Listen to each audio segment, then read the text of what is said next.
सुनी सुनावतानी एगो सच्चा हम कहानी, सुन के भर आई रौरा अखिया में पानी।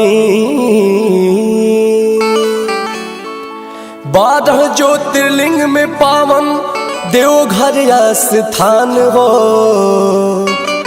बस जहाँ भोले जे कर महिमा महान हो। झूठे जहाँ जाल ढारे सावन में जहान हो, लाखों कंवरिया आवस लेके दिल में अरमान हो। तो ये भैया यही सावन के पावन महीना में बाबा भोलेनाथ के एगो परम भक्त अपना धर्म पत्नी के साथे देवघर जाए के तैयारी कैले बाने। बाबा भोलेनाथ पर जल ढारे के आशीर्वाद के कामना लेके कांवर सजा के घर से अब निकले ही वाला रहले। तब तक से उनकर एकलौता बेटा जेकर उम्र मात्र 10 से 11 साल हुई, वो लड़का सुतल रहे जाग जाता। दोनों प्राणी सोचत रहले कि चुपे हमने के घर से निकल जाएगी, लड़का जानी ना नहीं तो परेशान करे लगी। बाकी किस्मत के कुछ औरे मंजूर रहे। लड़का अपना मम्मी पापा से पूछा था कि रौरा लोग कहाँ जात बानी हमरा के छोड़ के। वो दोनों बेकत अपना लड़का के समझावे लगले कि हमने के बाबा बैजू के दरबार देवघर यानी कि बोल बम जात बनी जा, 2-4 दिन में लौट आई जा। तू दादा दादी के पास रहिया और दादा दादी के तंग मत करिया, ठीक से खाना खा लिया ये हमारा राजा बेटा। बाकी वो नन्हा बालक जिद पकड़ लेता कि ना हमहू तू लोग के साथ बाबा धाम जाइबे, हमहू भोले बाबा पर जल चढ़ाइबे। वो छोट लड़का के मम्मी पापा समझावत बने कि अभी तू बहुत छोट बड़ा, 40 कोस के पैदल कठिन राह तू चल ना पैबा। बाकी वो लड़का जिद ध लेता, रोवन धोवन शुरू कर देता कि ना हमहू जाइब त जाइब। लड़का के मुंह में पड़ के ओकर प्यार में लाचार होके वह लड़का के जिद के आगे मजबूर हो जात बने। वह लड़का के तैयार करके तीनों लोग रेलगाड़ी से सुल्तानगंज पहुंचत बाड़े। सुल्तानगंज जहां से कंवरिया लोग गंगा जी के निर्मल पावन जल में स्नान करके आ कांवर में जल भर के देवघर के पावन धाम खातिर लोग निकलेला। गंगा जी के पावन धारा में नहाए खातिर तीनों भक्त जब उतरले हैं, लड़का के घाट के तरफ छोड़ के जहाँ कम पानी रहे वो दोनों बेकत नहाए लगले। भीड़ भी ज़्यादा रहल, लड़का पर से ध्यान हट जाता। तब तक से लड़का जिन्हें तेज धारा रहे उन्हें बढ़ जाता और देखते ही देखते गंगा जी के तेज धारा के आगोश में बह जाता। चारों तरफ चित्कार हाहाकार मच जाता। देखते ही देखते आँख के सामने से वो लड़का ओझल हो जाता। पानी के तेज बहाव के चलते सबकर हिम्मत जवाब दे जाता, केहू बचावे के कोशिश नहीं करत। दोनों प्राणी के रो रो के पागल जैसन हाल भइल बा। अपना किस्मत के कोस रहल बाड़ी जा कि काश हम अपना लड़का के बात ना मान ले रहती तो आज ऐसा दिन देखे के ना पड़े। थाक हार के रोवत धोवत पास के ही भोले बाबा के मंदिर में फरियाद लेके जात बाड़े लोग। आगे कहानी में का भइल वो लड़का मिलल कि ना, आई यह कव्वाली में भाई अंकुश राजा की आवाज में सुनल जाओ।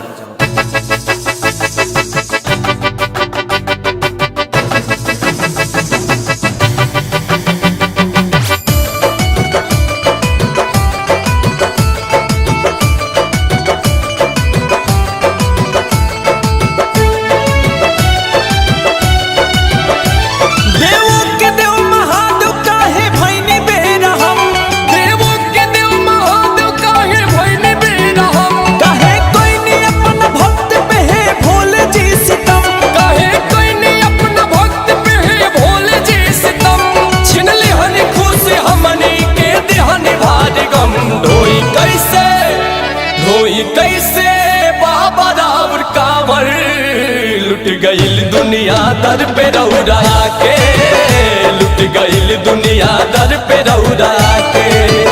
धारी जल कैसे आप रौरा पर लुट गईल दुनिया धाम रौरा के, लुट गईल दुनिया धाम रौरा।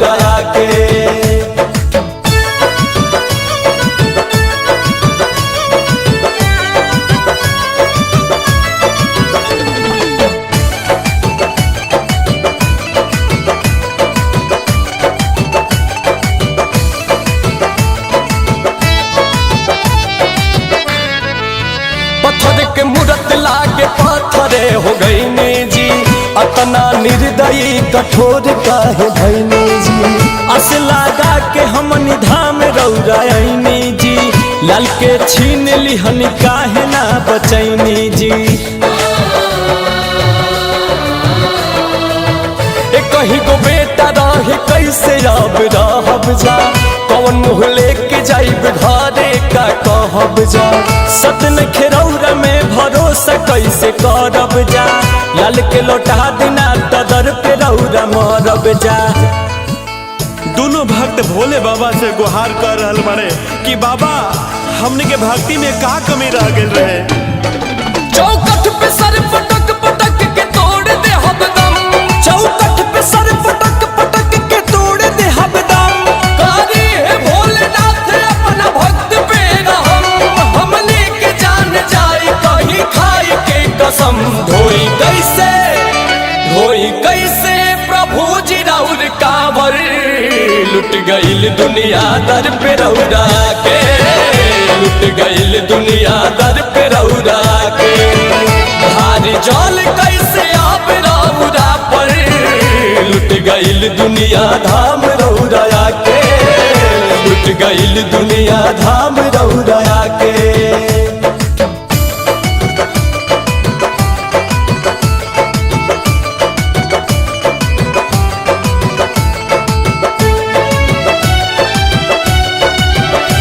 महिमा के राउर सोच अब के गाई, शक्ति पे सभे रौरा अंगुरी अब उठाई। सनबा झूठा आज माने हम गईनी जी, करके भरोसा झूठे दर्शन करे आईनी जी।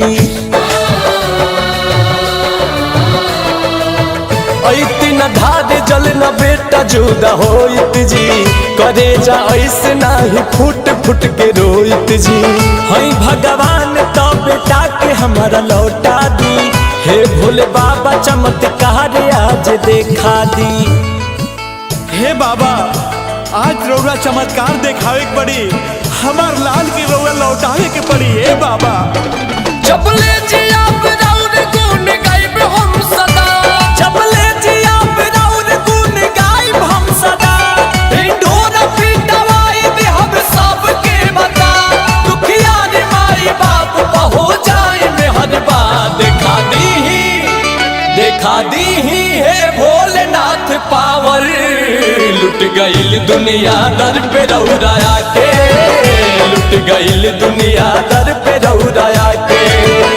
हार जल कैसे आप रौरा पर, लुट गईल दुनिया धाम रौरा के, लुट गईल दुनिया धाम रौरा के।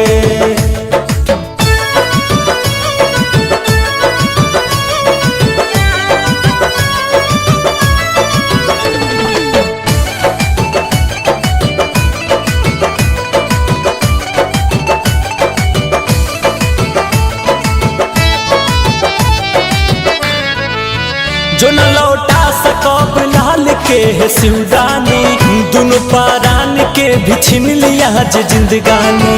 बिना मर्जी के रौरा पता नहीं हिलेला, दानी दयावान सही जग नहीं कहेला।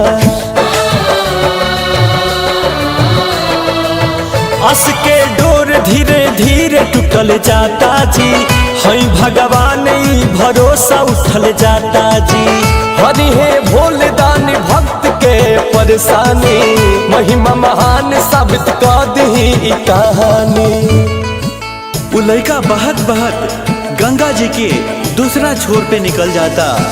भगवान भोले शंकर खुद ब्राह्मण के भेष बना के वो लड़का के बचावत बाड़े, वो लड़का के लेके मंदिर में आवत बाड़े। देखिए आगे का भइल, कैसे भक्ति के जीत होता, आए सुनो जाओ।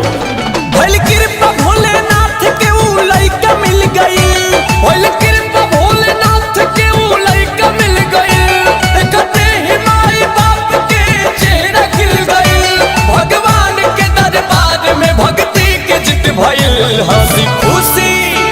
हंसी खुशी उठैल तीनों कांवर, जल धरल तीनों देव घर में जाके, जल धरल तीनों देव घर में जाके कैले कृपा भगता पे गंगाधर सुनैले गाथा अंकुश राजा गा के सुनैले गाथा अंकुश राजा गा के।